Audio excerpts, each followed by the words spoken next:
विवेकानंद जी जब थोड़ा बड़े हुए तो उन्होंने समझना शुरू किया। बचपन से ही उनकी समझ बहुत अच्छी थी।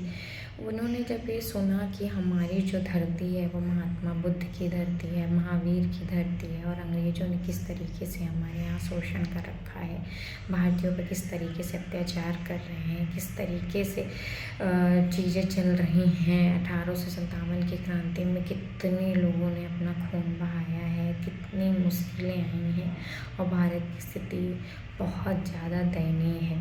उनको बहुत ज़्यादा बुरा लगता था। वो बहुत प्रश्न पूछते थे इसके बारे में। एक तरफ ये परिवेश था, एक तरफ उनकी धार्मिक आस्था जो उनको उनकी माँ से मिली थी। जी हाँ, भगवान राम के प्रति उनकी बहुत ज़्यादा आस्था थी। वो मूर्तियाँ लेके आते थे, उनकी पूजा करते थे, लेकिन भगवान शिव को वो सबसे ज़्यादा मानते थे। भगवान शिव की के ध्यान में वो बैठ जाते थे। बचपन से ही वो भगवान शिव के ध्यान में बैठ जाते थे। एक बार तो ऐसा हुआ, वो ध्यान में बैठे हुए थे।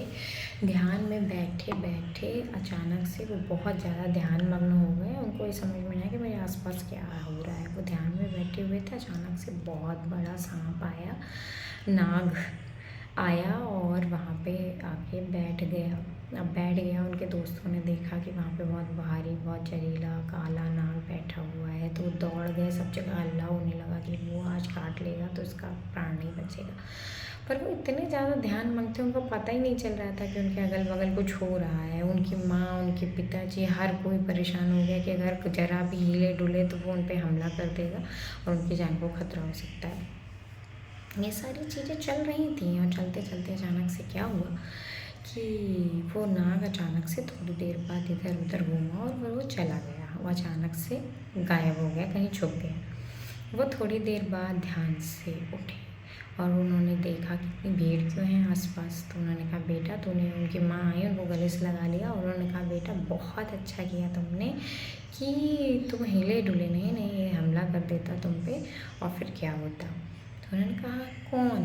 तो बोले कि यहाँ पे बहुत जहरीला सांप था जो कि बहुत काला था और यहीं पे बैठा हुआ था, तुम जरा भी हिलते तो हमला कर देता तुम पर। तो उन्होंने कहा, अरे माँ, वो तो भगवान शिव के कंठमाल हैं, वो भगवान शिव का हार है, वो मुझ पे हमला करते तो कोई बात नहीं, वो तो चले गए, अब क्यों चिंता करती हो। वो भगवान शिव के ध्यान में इतने ज़्यादा बाल्यावस्था में ही ध्यान में मग्न हो जाते थे कि चैतन्य महाप्रभु की तरह वो कभी कभी नृत्य भी करने लगते थे, आनंद विभोर हो जाते थे भगवान शिव की भक्ति में। इतना भगवान शिव को मानते थे।